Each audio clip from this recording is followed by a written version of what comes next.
ओम शांति। परमात्मा निराकार है और निराकार परमात्मा जब इस सृष्टि पर आते हैं तो सभी आत्माओं का दुख दूर कर उनका जीवन सदा के लिए सुखी बनाते हैं। तो आइए आज हम उस निराकार परमात्मा का संदेश सुनते हैं।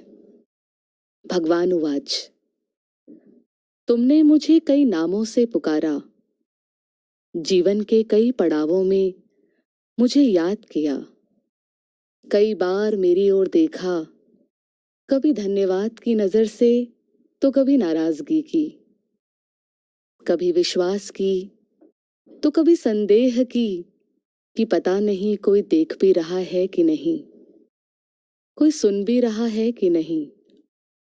अनजाने ही सही पर हमारा ये रिश्ता बना रहा। मीठे बच्चे, तुम मुझे नहीं जानते थे, परंतु मैं तुम्हारा परम पिता परमात्मा तुम्हें जानता हूं।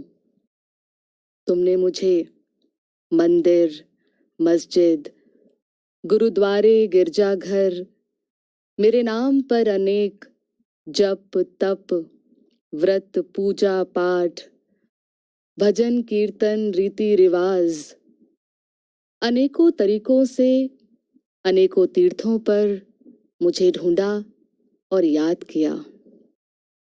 परंतु जिस प्रकार स्वयं का संपूर्ण परिचय स्वयं से बेहतर कोई नहीं दे सकता, ठीक उसी प्रकार मेरा संपूर्ण परिचय भी मेरे अलावा कोई नहीं दे सकता। मैं निराकार परम पिता परमात्मा, इस सृष्टि का रचयिता, ज्ञान का सागर, सृष्टि के आदि मध्य और अंत का ज्ञाता, बीज रूप, जन्म मरण से परे शांति का सागर, प्यार का सागर, दया का सागर। इस समय सभी को उनकी भक्ति का फल ज्ञान देने के लिए मैं निराकार परमात्मा इस धरा पर अवतरित हो चुका हूं और राजयोग सिखा रहा हूं।